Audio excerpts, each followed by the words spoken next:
imagine if this GSP is taken and the 27% growth is purely due to the GSP Plus, where we have got duty-free access to the European market.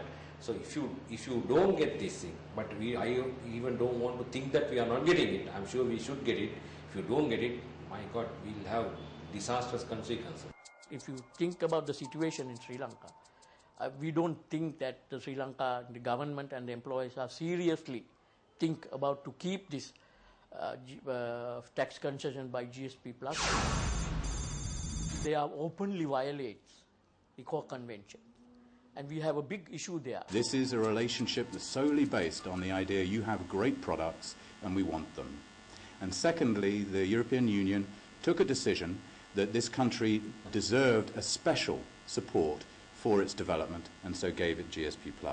But the critical reason why it's taken a good impact on your economy is that it's given margins for some of the key producers, like garments, that is greater than that enjoyed by the economies of scale in China. It's very important to underline that, as you may hear people treating as if they either wish to keep it going or take it away on a whim. That is not how the European Union operates with something so serious as the GSP Plus with Sri Lanka. Our undertaking is that those people who have ratified and effectively implemented those conventions shall receive, no question, GSP Plus. The EU is considering whether or not to review a crucial trade deal, all because of deep unhappiness about your government's human rights record. EU. You see, personally, I have been advising government from the point of view of the central bank that it's time that the government as well as the economic people who are involved in industry do not rely only upon concessions to do their business. You see, we are today moving to a free market economy right across the world. And it's important that Sri Lanka also recognizes that they have to do business in the marketplace without concessions. Very irresponsible for anyone to say we don't require it. If you ask the industry, if you ask the trade unions, if you ask the agriculturists, they all say we require it. But if we don't have the GSP Plus, there will be a substantial fall in our foreign exchange earning. And in difficult days when people are finding it difficult to live, we need these jobs. There's a lot of confusion even in the European Commission as to whether we really want it because of these statements that have been made. Sri Lanka is the only GSP Plus country where this type of statements have been made. In all other countries have welcomed it and some have no issues at all. Others who have issues are now taking corrective action. This can be saved. There are no problem. Because they want to help us, they have told us what has to be done. Sri Lanka's sort of preferential treatment under GSP Plus is coming up for review. I believe that the last time they got it initially, it was soon after the tsunami. There was widespread empathy for what Sri Lanka was experiencing. And so perhaps Sri Lanka was not scrutinized as much as it should have been in 2004, 2005. But this time round, it's been made absolutely clear, I think, that in order to qualify for those preferential trade arrangements, Sri Lanka has got to show not only ratification of about 20-odd very crucial international covenants, but also effective implementation of the terms of those covenants. And one of the important ones is, of course, the International Covenant on Civil and Political Rights.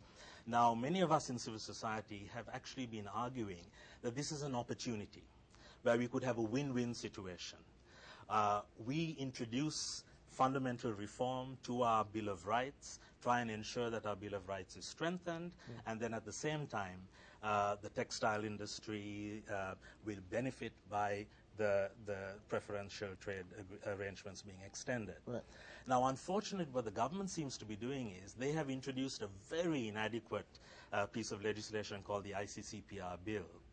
And they argue that that bill, coupled with the existing Bill of Rights in our constitution, basically ensures that Sri Lanka is in conformity with the ICCPR. The President actually sought an advisory opinion from the Supreme Court on this. And the Center for Policy Alternatives and some other civil society groups intervened and said, no, more needs to be done. We probably need to amend our Bill of Rights. Our Bill of Rights, for example, does not have a right to life. Our Bill of Rights has a very wide restriction clause which makes it possible for rights to be restricted and curtailed. So there's no point having nice rights if the executive can just take them back at will. Also, there is a clause which says that all existing law, all our old laws are valid even though they violate the Bill of Rights. So there are huge concerns. And the EU knows about some of these concerns. And so our argument is, let's amend the constitution. I understand that the leader of the opposition has offered his party's support in order to get the requisite two-thirds majority. If it's necessary to pass urgent legislations which will satisfy these needs, certainly we will help. That's what we can do. But some things I understand may be executive actions with the government and the president. We want to make it very clear that we expect to obtain GSP Plus because we are in compliance. We have made our application to Brussels on the footing that we have complied with the conditions which govern the conferment of these benefits. So GSP is uncertain, so we are still hoping against hope that we will somehow get it. But we also have to look at the practical side if it does not come. Prudent government will also consider what courses of action are appropriate in the event that the GSP Plus benefits are not forthcoming. Now they say so. I don't know whether it is right or wrong, but if they say so, then they are only trying to add trouble to the existing problems that are already there for the government. Then you look at the famous combination between Professor G.L. Pires, who is international trade, and the battle between the foreign affairs and international trade is manifesting day by day, and the governor of the central bank, which basically has been talking that the labour GSP is a matter, if you want to give it, otherwise forget it. Now that impact is 21 billion rupees to this country.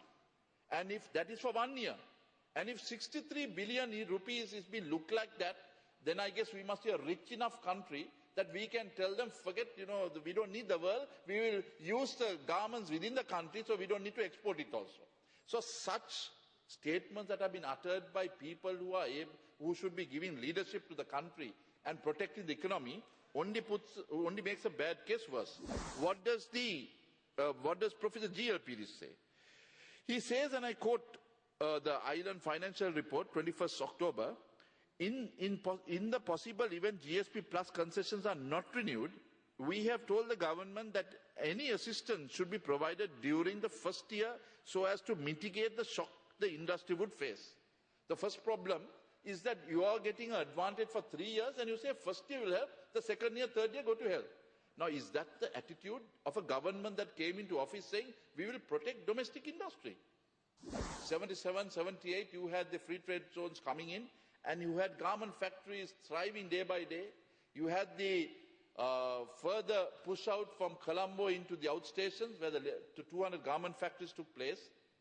And with that, during the UMP regime of 2001 to 2003, you had 753 garment factories.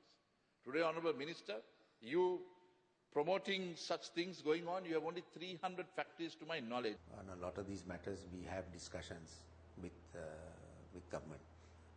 But we certainly give them our views, and we also inform them of what we are also told by some of our buyers, by foreign diplomats here.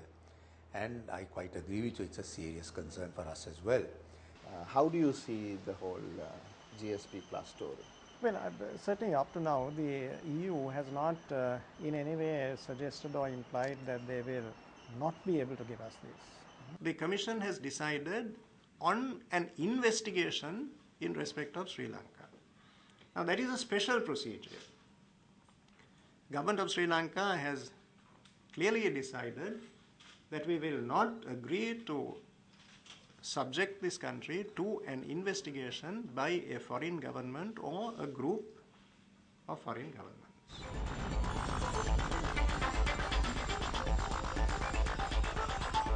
It's my pleasure to welcome Ambassador Bernard Savage.